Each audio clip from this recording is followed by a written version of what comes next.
Batono Premier-ministro, batono ministro, პატივცემულო დეპუტატებო, საპატრიარქოს წარმომადგენლებო, ელჩებო, ჩვენი პარტნიორი ორგანიზაციის წარმომადგენლებო, ძვირფასო მასწავლებლებო.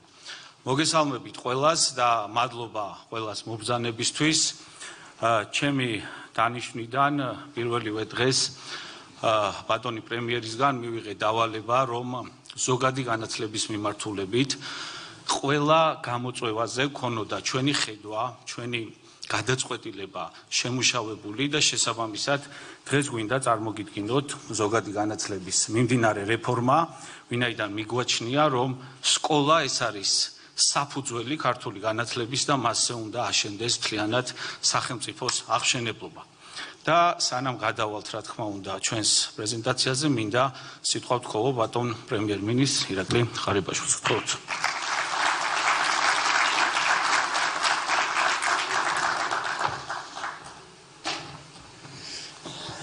დიდი მადლობა.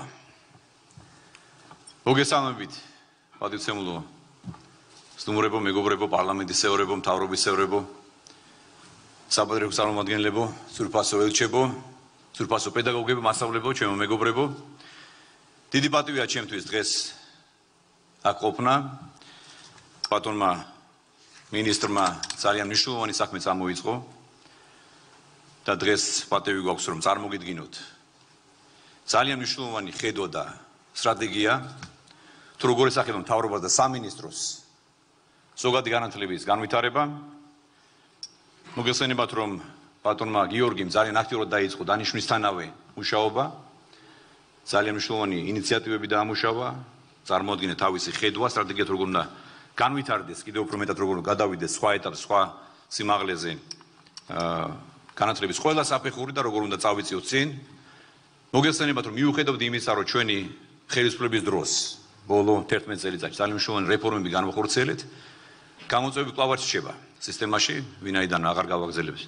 ძალიან ბევრს კარგად მოგესალმებათ ყველას, რომ ჯერ კიდევ საბჭოთა კავშირის დანგრევის შემდეგ, მას შემდეგ რაც ქვეყანამ აღიდგინა დამოუკიდებლობა, ძალიან დიდი დარტყმა მიადგა განათლების სისტემას. არაერთი მცდელობა იყო ტრანსფორმაციის, განახლების, განვითარების, მაგრამ შემდეგ იყო ეს ვითომ რეფორმი 24 წელს ჩატარებული და მას შემდეგ თითქმის შეიძლება ითქვას, რომ პრაქტიკულად მოანგრიეს მთელი სისტემა და რაც ახლებური ხედვა იქნა წარმოდგენილი, რომელიც ემსახურებოდა რაღაც ახალი ექსპერიმენტების ჩატარებას ჩვენს ახალგაზრდებზე, რაც ახალი ქართულის, ახალი ადამიანის გამოყვანა სურდათ მათ და მე ასე ვიტყოდი, რომ რეალურად ის მცდელობა, რომ შეეცვალათ ჩვენი ეროვნული იდენტობა, ჩვენი დნმ რომ ვიტყვით, ქართველობა და ასე შემდეგ აღარ გავაგრძელებ, რა თქმა უნდა ეს იყო აბსოლუტურად გაუაზრებელი და ვიტყოდი ილუზია, უტოპია, რომელიც ძალიან მალე დასრულდა. მას შემდეგ რაც ჩვენ მოვიდით ხელისუფლებაში, ჩვენ ბევრმა არაერთმა მინისტრმა ძალიან მნიშვნელოვანი სიახლეები წამოიწყო, ძალიან ბევრი საქმე გააკეთა, ძალიან ბევრი რეფორმა განხორციელდა, მაგრამ ახლა ჯერ კიდევ რჩება გამოწვევები. და ჩვენს მინისტრს ბატონ გიორგის აქვს ძალიან კარგი ხედვა, კარგად გააზრებული, ჩვენ აქტიურად მუშაობთ, ძალიან მჭიდროდ მუშაობთ აი ამ საკითხების გადაწყვეტაზე. ძალიან მოკლედ მოგახსენებ ჩემს მოსაზრებას საკითხთან დაკავშირებით. მე მინდა რა თქმა უნდა პირველ რიგში თქვა, რომ ჩვენთვის მთავარი არის ხარისხიანი განათლება. ეს რჩება დღეს ჯერ კიდევ მთავარ გამოწვევად, ხარისხიანი განათლება და ამას მიუთითებს ყველა ის კვლევა თუ იქნება ეს. ზოგადად ჩვენ კარგად მოგესალმებით, კარგად ვიცით, რომ ეს ჯერ კიდევ რჩება ერთ-ერთ მთავარ გამოწვევად. ჩვენ დავიწყეთ მნიშვნელოვანი საკითხების მოგვარება, მე მინდა რამდენიმე მნიშვნელოვანი აქცენტი გავაკეთო, ეს იქნება ჩვენი ღირსეული მასწავლებლების პროფესიული განვითარება და მხარდაჭერა, მთავრობას კარგად აქვს გააზრებული ამ საკითხის მნიშვნელობა და ჩვენ განსაკუთრებულ მნიშვნელობას და ყურადღებას ვაქცევთ მასწავლებლის პროფესიულ განვითარებას და მხარდაჭერა გაგრძელდება. ზოგადად მასწავლებელთა პროფესიის პრესტიჟის ამაღლება ერთ-ერთი მთავარი პრიორიტეტია ჩვენი მთავრობის. ამ მიზნით ჩვენ აქტიურად ვაგრძელებთ მუშაობას მასწავლებელთა მხარდამჭერი ინიციატივების განხორციელების და მათ სამუშაო პირობების გაუმჯობესების კუთხით. მინისტრის ინიციატივით მინდა შეგახსენოთ, რომ მიმდინარეობს ინტენსიური მუშაობა მასწავლებელთა პროფესიულ განვითარების სქემის დახვეწაზე, რომელიც სრულად ახალ ხედვას ეფუძნება და ამის თავაზე ბატონი მინისტრი თავად წარმოგიდგენთ ძალიან მალე. მინდა აღნიშნო რამდენიმე სიტყვით მზარდ ბიუჯეტზე. შედარებისთვის გეტყვით, რომ 2012 წელს განათლების და მეცნიერების სამინისტროს ბიუჯეტი იყო 626 მილიონი ლარი. წელს ბიუჯეტი იყო 2 მილიარდ 77 მილიონი ლარი და გაისად 24 წელს იქნება 2 მილიარდ 508 მილიონი. 300%-იანი ზრდა გვაქვს განათლების და მეცნიერების ბიუჯეტის. ამით არის ყველაფერი ნათქვამი. თუ ვინ აქცევს რეალურ ყურადღებას განათლებას, ჩვენს მომავალთაობას და ვინ, ასე ვთქვათ, ფასადურად არათუ არ ვითარდება, არამედ ანგრევდა მიზანმიმართულად განათლების სისტემას. რაც შეეხება სასკოლო ინფრასტრუქტურის განვითარებას. მოგესალმებათ, რომ შარშან, ჩემი დავალებით, დავიწყეთ მასშტაბური პროგრამა. იმის მიუხედავად, რომ ძალიან ბევრი სკოლა აშენდა და რეაბილიტირდა ბოლო წლებში, ჩვენ დავიწყეთ 1000-მდე ახალი სკოლის რეაბილიტაცია მშენებლობა. და მინიმუმ მილიარდი ლარი დაიხარჯება აი ამ პროექტის პარკლებში და ყველა სკოლა 2027 წლისთვის იქნება რეაბილიტირებული და აშენებული ერთიანი, შეიძლება ითქვას, ევროპული სტანდარტის მიხედვით. ყველა სკოლა საქართველოში. ეს არის ძალიან მნიშვნელოვანი ჩვენი შვილები, ჩვენი ბავშვები და ჩვენი მასწავლებლები ღირსეულ პირობებში ასე ვთქვათ, ატარებდნენ დღეს და იღებდნენ ცოდნას და ასწავლებდნენ ჩვენ შვილებს. შარშან უკვე დავაკონტრაქტეთ რამდენიმე ასეული სკოლა, წელსაც უკვე მიმდინარეობს აქტიური სამუშაოები და გაისად 24 წელს ასევე დაგიმინერებს რამდენიმე 250-მდე დაახლოებით ახალი სკოლის ჩასმა, რეაბილიტაცია და მშენებლობაც. ასევე მინდა გითხრათ, რომ ძალიან მნიშვნელოვანი იყო ის გაწყვეტილება, რომელიც ჩვენ მივიღეთ. ეს არის მასწავლებლების ხელფასების ზრდა. თუ მასწავლებლის პროფესიის პრესტიჟზე გვაქვს საუბარი. არ შეიძლება, რომ მასწავლებლის ხელფასი იყოს დაბალი, არ იყოს შესაფერისი.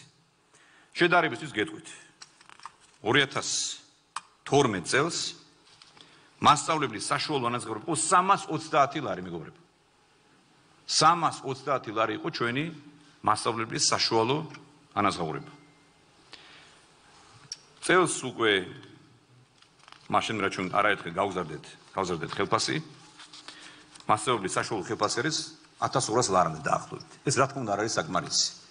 ამიტომ ჩვენ მივიღეთ გადაწყვეტილება და მნიშვნელოვნად გავზარდეთ ხელფასები მასწავლებისთვის.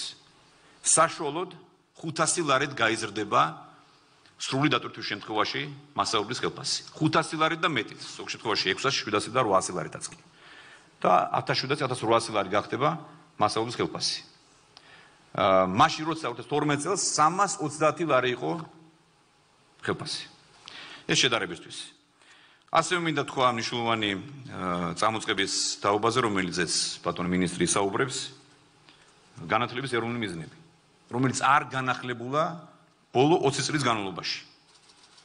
20 წელს იქნა მიღებული განათლების ეროვნული მიზნები და მას შემდეგ არ განახლებულა და ამიტომ საჭირო არის ახალი ხედვის ჩამოყალიბება და ამაზე ბატონი გიორგი საუბრებს. განახლებული მიზნები, მეგობრებო, დაეფუძნება მოსწავლეებში ეროვნული იდენტობის გაძლიერებას, ჯანსაღი ღირებულებების ჩამოყალიბების ხელშეწყობას და მოზარდების ცნობიერების ამაღლებას, პატრიოტიზმის, ქართული ტრადიციების, კულტურისა და ოჯახის ფასეულობის კუთხით. ასევე მინისტრს აქვს ძალიან კარგი ხედვებით, როგორ უნდა მოხდეს სკოლების ზოგადად უფრო მეტი ავტონომიურობა, როგორ უნდა მოხდეს დეცენტრალიზაცია და გარკვეული უფლებების დელეგირება. რა თქმა უნდა დარჩეს ცენტრალურ ნაწილში უნდა დარჩეს მხოლოდ განათლების პოლიტიკა. ასევე გვაქვს ხედვა ეროვნულ სასწავლო გეგმასთან დაკავშირებით, როგორ მოხდება ამ განახლებული დოკუმენტის, ასე ვთქვათ, წარმოდგენა. მე ასევე მინდა ვთქვა, რომ მთლიანობაში ჩვენ ძალიან მალე მივიღებთ ძალიან ხელშესახებ შედეგებს. ჩვენი მთავარ მიზანი არის, რომ ეს ყველა ის საქმე, რაც ჩვენ ახლა ვაკეთებთ, ეს არ იყოს ფასადური, ეს არ იყოს დროებით, ეს იყოს კარგად გააზრებული და რაც თავია შედეგი მოიტანოს ყველა იმ სრულებამ, რომელსაც ახლა ჩვენ ვახორციელებთ. ეს ტრანსფორმაციის პროცესი გაგრძელდება ძალიან ინტენსიურად. მე მინდა ასევე გამოვეხმაურო ბოლო პერიოდში შემთხვევითი არ არის, რომ თითქმის ყოველ დღე მიზანმიმართული დეზინფორმაციო კამპანია მიმდინარეობს სამინისტროს წინააღმდეგ, მინისტრის წინააღმდეგ. ეს რაზე მიუთითებს მეგობრებო? ეს მიუთითებს იმაზე, რომ ბატონი მინისტრი და მისი გუნდი კარგად მუშაობს და სწორ საქმეს აკეთებს. რა თქმა უნდა, ამ საქმეს ჩვენ ბოლომდე მივიყვანთ, მე მინდა მადლობა გადაუხადო ბატონ გიორგი ამილახოშს და მის გუნდს კიდევ ერთხელ და უსურო წარმატებები. დიდი მადლობა.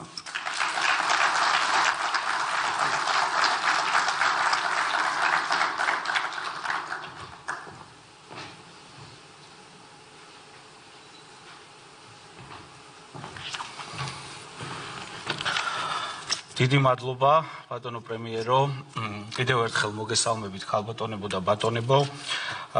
ყველა ის სიახლე, რომელიც ახლა თქვენ დაანონსეთ, შეუძლებელი იქნებოდა თქვენი ურყევი და დიდი მხარდაჭერის გარეშე, ამიტომ ჩემი და ჩვენი სამინისტროს სახელით დიდ მადლობას გიხდით ამ უდიდესი მხარდაჭერისთვის. ბატონმა პრემიერმა ახსენა და მეც ამით მინდა დავიწყო ზოგადი განათლების ეროვნული მიზნები.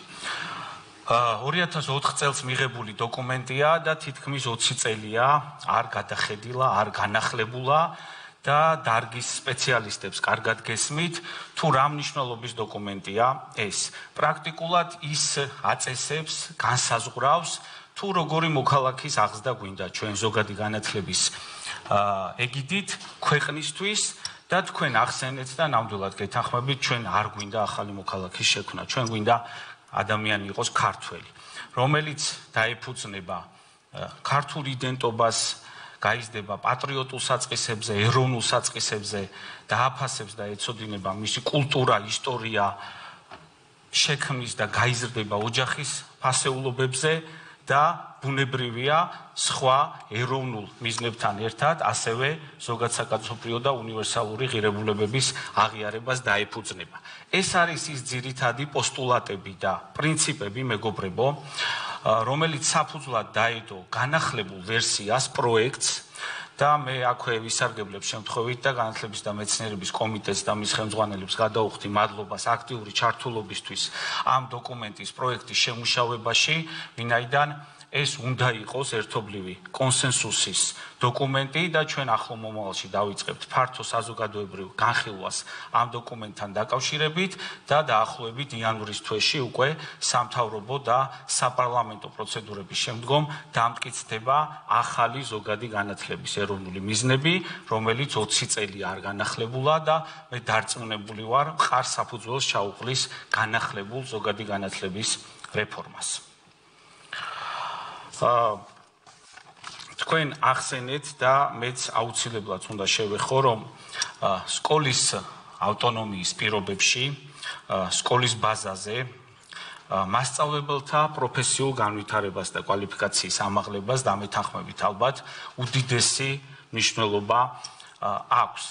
მე როდესაც დავინიშნე აღნიშნულ პოზიციაზე, რამოდენიმე პარალელური პროცესი მიმდინარეობდა, არსებობდა ცალკე კომისია, რომელიც განსაკუთრებული სტატუსით ანიჭებდა სტატუსებს მასწავლებლებს, ასევე მიმდინარეობდა კონკურსი, ეგრეთ წოდებული პორტფოლიოების დაცვის პროცესი და მე მაშინ უთხარი ძვირფას პედაგოგებს და დარგში ჩართულ ადამიანებს, რომ დავაკვირდებოდით აღნიშნულ პროცესს, რათა სწორი დასკვნები გამოგვეტანა, ასევე ჩვენს კვლევით ცენტრს დავავალეთ ამ მიმართულების სიღრმისეული კვლევა და ანალიზი და მე თავად ამ პერიოდის განმავლობაში 10,000-ობით მასწავლებელს პირადად შევხვდი, ვისმენდი მათ მოსაზრებებს, უკავშირებს და შესაბამისად მივიღეთ შესაბამისი დასკვნაც, გამოვიტანეთ შესაბამისი დასკვნაც და ანალიზიც, რომ აღნიშნული სქემა საჭიროებს განვითარებას. კვლევების თანახმად და გაკეთებული ანალიზის თანახმად მასწავლებელთა უმრავლესობა, თითქმის აბსოლუტური უმრავლესობა ამბობს, რომ სქემაში და სტატუსების მოპოვების პროცესში ებმება იმიტომ, რომ მას უნდა სახელფასო დანამატი. შესაბამისად, რა თქმა უნდა, ჩვენ კარგად გვესმის, რას ნიშნავს მასწავლებლის პროფესიული განვითარება, ამიტომ მივიღეთ გადაწყვეტილება, რომ ეს ორი პროცესი გავყოთ. ცალკე იყოს სახელფასო პოლიტიკა, რომელიც სტატუსების მიუხედავად ყველა პედაგოგს განუსაზღვრავს ღირსეულ ანაზღაურებას და ცალკე პარალელურ რეჟიმში ვიზრუნოთ მასწავლებელთა პროფესიულ განვითარებაზე. აქ ბუნებრივია, არავითარ გაუქმებაზე არ არის საუბარი და არის მხოლოდ განვითარებაზე საუბარი და ჩვენ მზათა ვართ, ღია ვართ ყველა დარგობრივ ორგანიზაციასთან ერთად, განსაკუთრებით მასწავლებელთა პროფესიულ პროფკავშირთან ერთად, რომლის ხელმძღვანელები აქ წარმოდგენილები არიან და მადლობა მინდა გითხრათ თქვენს აქტიური ჩართულობისთვის და მხარდაჭერისთვის თქვენთან ერთად და სხვა ყველა დაინტერესებულ მხარესთან ერთად მზათა ვართ დავიწყოთ აქტიური მუშაობა ეგრეთ წოდებული სქემის გაუმჯობესებაზე და აქ ყველაზე მნიშვნელოვანია უნდა ჩავთვალოთ ფართო სასკოლო საზოგადოება. ეს არის ის მიდგომა, რომელსაც ჩვენი გადაწყვეტილება ეფუძნება, შესაბამისად ჩვენ გვინდა რომ ამ სქემის განახლებაზე დავიწყოთ მუშაობა სახელმწიფო პოლიტიკის დამოუკიდებლად. ბატონმა პრემიერმა ახსენა უპრეცედენტო ბიუჯეტის დაზე და მე აღარ გავიმეორებ ამ ციფრებს, უბრალოდ დავაკონკრეტებ რამოდენიმე მნიშვნელოვან ციფრს, მიდგომას, ფორმულას, პრინციპს, რომელსაც დაეფუძნება ახალი სახელმწიფო პოლიტიკა. გაზრდილი ბიუჯეტიდან 160 მილიონი მოხმარდება მასწავლებელთა ხელფასების უპრეცედენტო ზრდას, რომელიც ბოლო მრავალი წლის განმავლობაში არ განხორციელებულა და ასევე მინდა ვისარგებლო ამ შემთხვევით და ჩემს მეგობარს კოლეგას ფინანსთა მინისტრს და მის გუნდს დიდი მადლობა გადაუხადო იმ მრავალთვიანი აქტიური ჩართულობისთვის და მუშაობისთვის, რომ ჩვენ აქამდე მივსულიყავით. და მეგობრებო, ნაცვლად იმისა, რომ წავსულიყავით სტანდარტული გზით და კვირეული 15 საათიანი დატვირთვის შემთხვევაში სტატუსის დანამატი 125 ლარით გაგვეზარდა. ნაცვლად იმისა, რომ მასწავლებლებისთვის ჩაგვეტარებინა უნარების გამოცდები. ნაცვლად იმისა, რომ გაგვეგზელებინა სამინისტროს კომისიასთან მასწავლებლის მიერ საკუთარი პორტფოლიოს დაცვა, რაც საბოლოო ჯამში ბოლო სტატისტიკიდან გამომდინარე ალბათ 3-დან 5,000 მასწავლებელს მისცემდა საშუალებას 2024 წლის 1 სექტემბრიდან აემაღლებინათ სტატუსი, ჩვენ მივიღეთ გადაწყვეტილება, რომ ყველას მიუხედავად სტატუსისა გამოგიცხადოთ ნდობა და 2024 წლის 1 ივლისიდან სრული დატვირთვის პირობებში მასწავლებლის ხელფასი საშუალოდ 500 ლარით და მეტით გაიზრდება. ხელფასების სამართლიანი მექანიზმის შემუშავების შემდეგ უნდა გავაგრძელოთ უკვე მუშაობა ისეთი სისტემის ჩამოყალიბებაზე, რომელიც უზრუნველყოფს მასწავლებლის პროფესიულ განვითარებას სკოლის ბაზაზე, მათ კარიერული წინსვლის მექანიზმების დახვეწას და ამ პროცესში სასკოლო საზოგადოების როლის გაძლიერებას.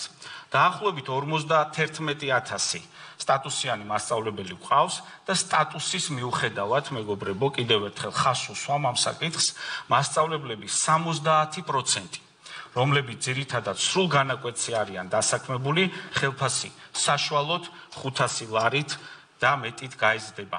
დანარჩენ 30%-ს, ესეც მინდა ხაზგასმით ვახსენო, მასწავლებლების ანაზღაურების და იქნება საათების პროპორციულად და იქნება ასევე ზრდა განხორციელებული. არც ერთ პედაგოგს, არც ერთ ხაზგასმით ვამბობ, არათუ დააკლდება, არამედ ყველასთვის უზრუნველყოფილი იქნება ხელფასების ზრდა, იმაზე მეტით, ვიდრე ეს დაგეგმილი იყო 125 ლარიანი დანამატის სახით. აქვე აუცილებლად ხაზი უნდა გაუსვა, რომ ახალი პოლიტიკა შეეხება მასწავლებლებს და სპეცმასწავლებლებს, რომელთაც დადასტურებული აქვს საგნობრივი კვალიფიკაცია. ბევრჯერ ვახსენე, მეგობრებო, რომ ჩვენ ვერ წავალთ ხარისხის კომპრომისზე და ბატონმა პრემიერმაც აღნიშნა ეს, შესაბამისად მზად ვართ მაქსიმალურად შევუწყოთ მასწავლებლებს ხელი განვითარდნენ პროფესიულად, შევთავაზოთ სამართლიანი წინსვლის მექანიზმები, ვითანამშრომლოთ პროფკავშირებთან, ჩავრთოთ აქტიური მასწავლებლები, მშობლები სამუშაო ჯგუფებში, რათა დავხვეწოთ ეს პროცესი და საბოლოოდ უზრუნველყოთ მოსწავლეთა კეთილდღეობა და სწავლა-სწავლების ხარისხის ამაღლება. ეს არის ის ცხრილი დაახლოებით თუ როგორ ხდება ხელფასების და მე მგონი ნათლად ჩანს, რომ 500 ლარი და მეტით რომ ვამბობთ, როგორია ასევე ზრდა. და აუცილებლად უნდა ვახსენო ადმინისტრაციის ხელფასის მატება ბუნებრივია იქნება 10%-ით და რაც ასევე ძალიან მტკივნეული მნიშვნელოვანი საკითხია და წლებია მოუგვარებელი რჩებოდა სკოლებში, ეს არის ტექნიკური პერსონალი, რომელთა ხელფასების ზრდა 2024 წლიდან 10-დან 50%-მდე განხორციელდება. მეგობრებო, ვინაიდან ვიცით, არიან ადამიანები, ვისაც ძალიან დაბალი ხელფასი აქვს და პრაქტიკულად მათ გაუსამაგდებათ ხელფასები, ამიტომ აღნიშნული მატება მნიშვნელოვნად მოაგვარებს იმ პრობლემებს, რომელიც დღეს შესაძლოა სანიტარული კუთხით რიგ სკოლებში გვაქვს. ჩვენ აქტიურად დავიწყეთ მუშაობა სკოლის ავტონომიის კონცეფციაზე და მიგვაჩნია, რომ თუ ჩვენ არ გავაძლიერებთ თითოეულ ერთეულ სკოლას, არ მიცევთ მათ შესაძლებლობას, რომ თავად ადგილზე გადაწყვიტონ გარკვეული საკითხები, რომელიც უკავშირდება ადმინისტრირებას, სასწავლო პროცესის დაგეგმვას, სხვა ადმინისტრაციულ საკითხებს, ბუნებრივია ძალიან რთული იქნება, რომ ჩვენ გავაძლიეროთ და ავამაღლოთ განათლების ხარისხი. ამიტომ ჩვენ შევიმუშავეთ ახალი კონცეფცია, რომელიც ნელ-ნელა უზრუნველყოფს რეალურ დეცენტრალიზაციის პროცესს და გააძლიერებს სკოლების აკადემიურ თავისუფლებას და გადაწყვეტილებების მიღების შესაძლებლობას. ეს ბუნებრივია თითოეული ეტაპი გააზრებული გვაქვს საერთაშორისო დონიდან დამთავრებული მოსწავლის დონემდე. და აი ეს ცხრილი, ასე ვთქვათ, კონკრეტულად მიუთითებს თუ რა უფლებამოსილებები და პასუხისმგებლობები გადაეცემა სკოლას და აქვე ხაზგასმით უნდა ვთქვა.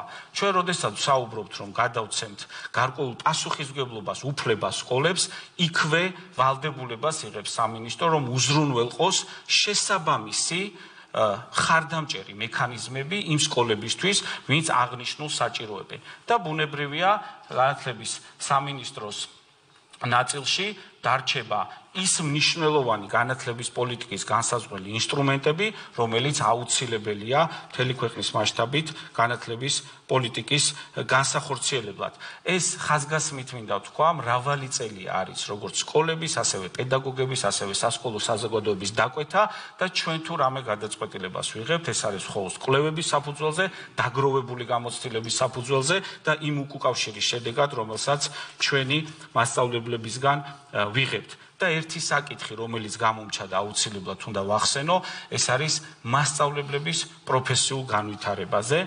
მასწავლებლის სახლი მთლიანად კონცეპტუალურად შეცვლის მიდგომებს და შემდეგი წლიდან სრულად გაუქმდება ის სავალდებულო ტრეინინგ მოდულები, რომელიც აქამდე არსებობდა და სისტემა გადავა მასწავლებლის საჭიროების დადგენაზე, მის მოსმენაზე, უკავშირის მიღებაზე და იმ სერვისების შეთავაზებაზე, რომელიც რეალურად თითოეულ მასწავლებელს სჭირდება თავის კვალიფიკაციის ასამაღლებლად, ამიტომ ბუნებრივია, როდესაც ჩვენ სქემის განვითარებაზე ვსაუბრობთ, ეს პროცესიც მოაზრებული იქნება აღნიშნულ საკითხში. ძალიან დიდი, ასე ვთქვათ, გამოხმაურება მოყვა იმ სკოლის დირექტორების კონკურს, რომელიც მე რომ დავინიშნე უკვე დაწყებული იყო და მიმდინარეობდა პროცესი და აქაც როგორც სხვა ყველა გადაწყვეტილება ჩვენ დავაკვირდით პროცესს და 840 სკოლაში, მეგობრებო, სამეურვეო საბჭოებმა თავად აირჩიეს სკოლის დირექტორები სამინისტროს და მინისტრის ჩაურევლად. შესაბამისად, აქ მე მგონი პასუხი გაცემულია ყველა კრიტიკოსზე, როდესაც ისინი გარკვეულ არაობიექტურობაზე საუბრობენ, ვინაიდან სასკოლო საზოგადოებამ თავად გადაწყვიტა 840 სკოლაში თუ ვინ უნდა იყოს სკოლის დირექტორი. რა თქმა უნდა, ჩვენ დარჩენილ დაახლოებით 1000 სკოლაში კვლავ გვაქვს კონკურსები გამოსაცხადებელი და სულ გვაკრიტიკებენ, რატომ არ მოხდა კანდიდატების წარმოდგენა. არ მოხდა, იმიტომ რომ ფიზიკურად კონკურსში არ იღებდა ამდენი კანდიდატი მონაწილეობას. ამიტომ ყოველგვარი მოსაზრებების და ხაზგასმის გარეშე მინდა პირდაპირ უთხრა ამ ადამიანებს, უახლოეს მომავალში სრულიად სამართლიანი, ინკლუზიური, გამჭირვალე კონკურსები გამოცხადება იმ დარჩენილ სკოლებში, სადაც ვერ მოხდა შერჩევა და ყველა დაინტერესებულ ადამიანს, ვისაც აქვს სერტიფიცირება ან უნდა რომ მოიპოვოს სერტიფიცირება, ყველას ხაზგასმით ვამბობ, მივცემთ შესაძლებლობას, რომ შემოვიდეს კონკურსში და ვუზრუნველყოფთ, რომ არჩევნები სკოლებში იყოს გაცილებით უფრო მრავალფეროვანი და თავად სამეურვეო საბჭოებმა კიდევ ერთხელ ვიმეორებ, იმ სკოლის ავტონომიის პრინციპიდან გამომდინარე, იმ აკადემიური თავისუფლებიდან გამომდინარე, იმ ინსტიტუციური გაძლიერებიდან გამომდინარე, რომელიც ჩვენ სკოლებს გვინდა მივანიჭოთ, თავად გადაწყვიტონ, ვინ იქნება მათი დირექტორი და კანონით მონიჭებული უფლება, რომელიც მინისტრს გააჩნია, რომ დისკრეციის უფლება მაქვს და შემიძლია ნებისმიერი ადამიანი ნებისმიერ ადგილას დავნიშნო, ამას ჩვენ მიზანმიმართულად არ ვიყენებთ. შეგნებით არ ვიყენებთ, ვინაიდან არ გვინდა ჩვენი შეხედულება, ჩვენი გემოვნება თავს მოვახვიოთ სკოლებს, არამედ გვინდა თავად სკოლებმა გადაწყვიტონ, ვინ არის მათი დირექტორები და ბუნებრივია ეს გამოყენებული იქნება მხოლოდ უკიდურესი აუცილებლობის შემთხვევაში. ამიტომ უახლოეს მომავალში გაიხსნება ეს კონკურსიც და ჩვენ 2-3 თვეში პრაქტიკულად ყველა სკოლაში მივიღებთ ახალ დირექტორებს და ლიდერებს. ერთ-ერთი მნიშვნელოვანი კომპონენტი ზოგად განათლებაში დამეთანხმებით მეგობრებო, მასწავლებელთან, ზოგადი განათლების ეროვნულ მიზნებთან და სხვა კომპონენტებთან ერთად ეს არის ეროვნული სასწავლო გეგმა. ძირითადი პრინციპები გააჟღერა ბატონმა პრემიერმა, მაგრამ ჩვენი მუშაობა, რომელიც ერთი ეტაპი უკვე იცით დასრულდა, ეფუძნება შემდგომს, რომ ჩვენ განსაზღვრეთ სწავლის მიზნები, ხოლო მისი შესრულება, მისი მიღწევის აკადემიური თავისუფლება, მეთოდოლოგიური თავისუფლება, შეფასების სისტემა, დაგეგმვის სისტემა მთლიანად დელეგირება გაუკეთეთ მასწავლებლებს, რათა მათი აკადემიური თავისუფლება, მათი ასე ვთქვათ გამორჩევა, მათი მიდგომა იყოს უფრო თავისუფალი, მათ თავად უკეთიციან ინდივიდუალური მოსწავლეების საჭიროებები და თავად უფრო მოარგებენ იმ პროცესს, იმ შეფასების ფორმას თუ დაგეგმვას, რაც ამა თუ იმ შემთხვევაში კონკრეტულ საკლასო ოთახს საგანს თუ მოსწავლეს ჭირდება. ამიტომ ეს არის ის მთავარი იდეა, რომელიც ბოლო წლების განმავლობაში დაკვეთაც იყო და რატომღაც ვერ სრულდებოდა და ჩვენ ეს გადაწყვეტილება მივიღეთ. რა თქმა უნდა, ძალიან მნიშვნელოვანია ბილინგური განათლება ჩვენი ეთნიკური უმცირესობებისთვის და ჩვენ აქ ვაძლიერებთ როგორც მათი მშობლიური ენის სწავლებას, ასევე ბუნებრივია სახელმწიფო ენის სწავლებას მათთვის. რაც შეეხება ცვლილებების მეორე ეტაპს, ამაზე მე ზოგადად მისაუბრია, თუმცა ახლა მინდა კიდევ ერთხელ დეტალურად ხაზი გაუსვა.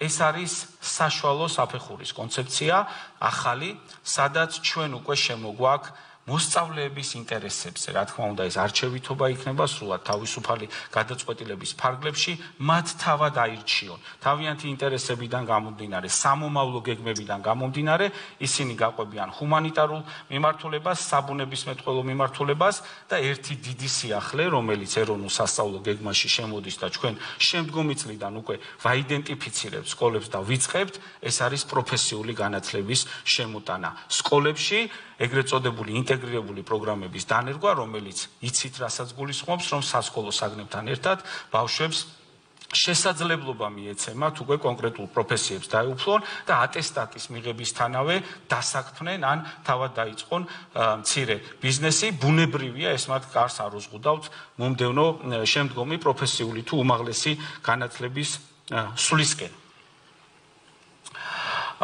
და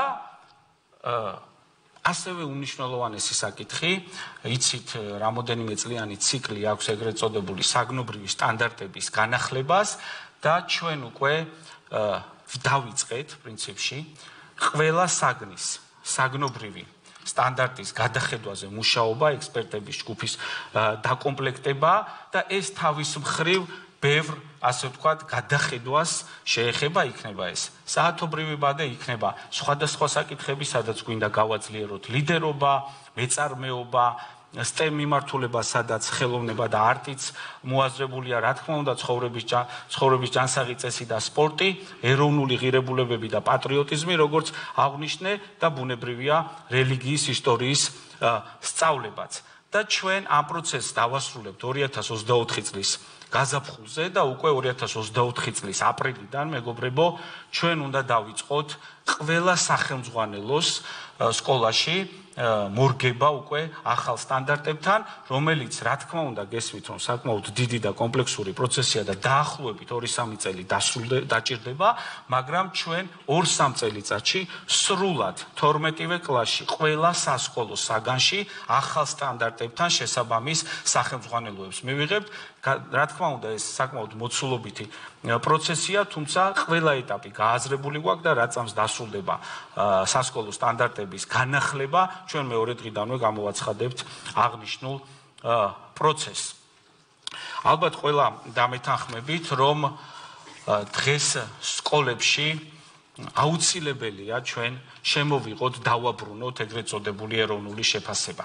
ეს მნიშვნელოვანია ერთის მხრივ, რომ თავად მასწავლებელმა იცოდეს თუ რა შედეგებზე გადის ეს მნიშვნელოვანია მოსწავლისთვის, ეს მნიშვნელოვანია თავად სკოლის ხელმძღვანელობისთვის და რაც თავარია ეს მნიშვნელოვანია განათლების სამინისტროსთვის, სისტემისთვის და ჩვენი ქვეყნისთვის. ამიტომ აქტიურად დაწყებული გვაქვს უკვე აღნიშნული პროცესი, რომელიც გულისხმობს, რომ მე-6 და მე-9 კლასში ჩვენ გვინდა პირველ ეტაპზე შემოვიღოთ ეგრეთ წოდებული სადიაგნოსტიკო შეფასებები, რომლებიც სისტემას მიცემს ნათელ სურათს თუ როგორ ვითარდება, რა დახვეწა და რა გაუმჯობესება ჭირდება და მე-12 კლასში ეს უკვე იყოს განსაზღვრელი შეფასება და რასაც ჩვენ ვეძახით ბავშვის ტრანზიცია სკოლიდან ზოგადი განათლებიდან უმაღლეს განათლებაში თუ პროფესიულ განათლებაში, ესეც ბუნებრივია, იქნება მოაზრებული ცვლილება და ჩვენ საზოგადოებას შევთავაზებთ სრულიად ახალ საერთაშორისო პრაქტიკაზე ადაპტირებულს ჩარიცხვის პროცესს, თუმცა აქვე ხაზგასმით მინდა ვთქვა, რომ ეს მოხდება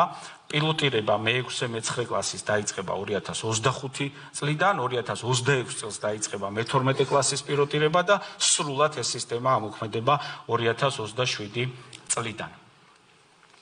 ავტორიზაცია, რომელიც მნიშვნელოვანი პროცესია და პირველად დაიწყო საქართველოში მოგეხსენებათ საჯარო სკოლების ავტორიზაცია, დაახლოებით უკვე 300-მდე სკოლა ავტორიზებულია და ჩვენ ეს პროცესი გვაძლევს შესაძლებლობას, რომ გამოვავლინოთ, დავაკვირდეთ თუ რა ხარვეზებია, რა გამოწვევებია სკოლებში, როგორ უნდა უპასუხოთ მათ, როგორ უნდა დავამკვიდროთ ეგრეთ წოდებული ხარისხის მართვის ინსტრუმენტები და თვითშეფასების კულტურა სკოლებში და ჩვენ ასევე მივიღეთ გადაწყვეტილება, რომ ავტორიზაცია გახდება 9 წლიანი, ვინაიდან ჩვენ არსად არ გვეჩქარება, ჩვენ არ გვინდა რაოდენობა, ჩვენ გვჭირდება ხარისხი, ამიტომ ყარად სწორი ნაბიჯებით იმ პროცესების პარალელურად, რომელიც უკავშირდება ინფრასტრუქტურის განვითარებას და იმ კომპონენტებს, რომელიც მე ახლა ჩამოვთვალე, გაგრძელდება ეს პროცესი და ბუნებრივია ეს ხელს შეუწყობს კიდევ უფრო ხარისხის ამაღლებას.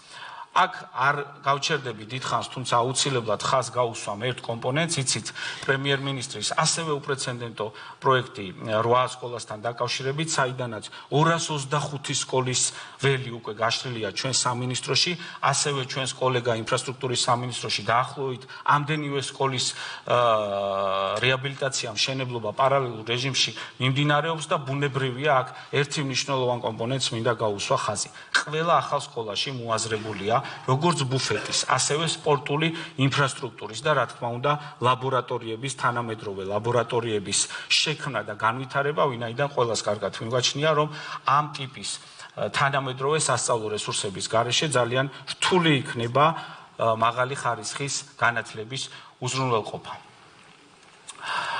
მე და ჩვენ არასდროს არ გაუბრივათ მათ შორის ძიმე და მწვავე თემებზე საუბარს და საინტერესოა, რომ ჩვენს ოპონენტებს რატომღაც ბოლო ხანს გაახსენდათ მაინდა-მაინც ეს სასკოლო კვება, არა და ეს საკითხი თქვენ კარგად მოგეხსენებათ, მეგობრებო, მრავალი წელია არის გამოწვევა და სისტემისგან ჩვენგან საჭიროებს გარკვეული ნაბიჯების გადადგმას, ამიტომ ჩვენ პრემიერთან შეთანხმებით დავიწყეთ უკვე აღნიშნულ საკითხზე მუშაობა. პირველი რაც გავაკეთეთ, ეს არის სამინისტროში შევქმნით სპეციალური პროგრამა, რომელიც ქალაქების რაიონების დონეზე იწყებს თითოეული სკოლის შესწავლას, თუ რა შესაძლებლობებია იქ და რა ჭირდება და როდის შეძლებენ ისინი სასკოლო კვების, ასე ვთქვათ, პროცესში ჩართვას და ამ საკითხზე პასუხს და ეს მოგცემს ჩვენ ნათელ სურათს უახლოეს მომავალში, თუ როდის ეტაპობრივად რა კონცეფციით შეგვიძლია ჩვენ აღნიშნულ საკითხზე მუშაობის დაწყება. მეორე, ეს გახლავთ ჩვენ არსებულ ბუფეტებში, სადაც არის სკოლებში სამწუხაროდ არსებობდა ასეთი ბრძანება, რომელიც რამოდენიმე წელი არ გადახედილა და განახლებულა, აქაც მშობელთა ასოციაციის ფართო ჩართულობით ჩვენ მივიღეთ ეს დოკუმენტი ჩვენს დარგობრივ სამინისტროებთან ერთად კოორდინაციაში ბუნებრივია, სადაც დავამკვიდრეთ ის სტანდარტები, რომელიც საერთაშორისო პრაქტიკით არის აპრობირებული და მესამე რომ მივიღოთ საერთაშორისო გამოცდილება, რომ გადმოვიტანოთ ის მეთოდოლოგიები, თუ რა ნაბიჯებით, რა ეტაპებით შეიძლება ამ პროცესის, ასე ვთქვათ, გადადგმა და დაწყება და დაძლევა ჩვენს ქვეყანაში, ჩვენ წევრიანდებით საერთაშორისო ორგანიზაციაში, ეს არის საერთაშორისო კოალიცია სასკოლო კვების, სადაც პრაქტიკულად ჩვენ გავხდებით იმ ქვეყნებთან ერთად მონაწილე, რომელიც ჩართულია სასკოლო კვებაში და მივიღებთ საუკეთესო საერთაშორისო პრაქტიკას. და ბოლოს, მეგობრებო, ჩვენ სისტემაში შეიქმნა კვლევითი ცენტრი, განათლების კვლევითი ცენტრი, რომელიც დღეიდან უკვე აკეთებს იმ მნიშვნელოვან გამოწვევებზე, საკითხებზე, რომელიც სამინისტროს დაკვეთა არის და იქნება სიღრმისეულ ანალიზს და კვლევას და მსგავსი სამი კვლევა უკვე მომზადდა და შესაბამისი პრეზენტაციებიც უკვე გაიმართა. ეს დაკავშირებული იყო ეროვნულ სასწავლო გეგმასთან, სახელმძღვანელოების განვითარებასთან და მასწავლებელთა პროფესიული განვითარების და კარიერული წინსვლის სქემასთან და სწორედ ამის საფუძველზე, სწორედ უკავშირების საფუძველზე მიღებული იქნა ის გადაწყვეტილებები, რომელიც ახლა მე წარმოგიდგინეთ და ასე გვინდა გავაგრძელოთ მომავალში, რომ განათლების პოლიტიკა არ იყოს ერთ ან ორ ადამიანზე დაფუძნებული გადაწყვეტილებები, არამედ იყოს ანალიზის, კვლევის და ფართო საზოგადოების კონსენსუსის. შევეცადე ძალიან მოკლედ ჩვენი რეგლამენტიდან გამომდინარე თითოეულ საკითხზე მომეწოდებინა ის ძირითადი მიმართულებები, რომლებიც ზოგადი განათლების მიმდინარე რეფორმას უკავშირდება, თუმცა ყველას კარგად მოგეხსენებათ, თუ რამხელა სამუშაო, რამხელა პროცესები არის თითოეული საკითხის უკან, მაგრამ ჩვენ დარწმუნებული ვართ, რომ ეს გზა, რა გზასაც ახლა ჩვენ დავადექით, საბოლოო ჯამში უახლოეს 2-3 წელიწადში მკვეთრად გაუმჯობესებულ ზოგადი განათლების სისტემას მოგვიტანს, რაც ბუნებრივია არის ჩვენი ქვეყნის წარმატების უდიდესი საწინდარი. დიდი მადლობა ყველას, დიდი მადლობა ბატონ პრემიერო და იმედი მაქვს გავაგრძელებთ თანამშრომლობას. ეს იყო პირდაპირი ჩართვა ღონისძიებიდან.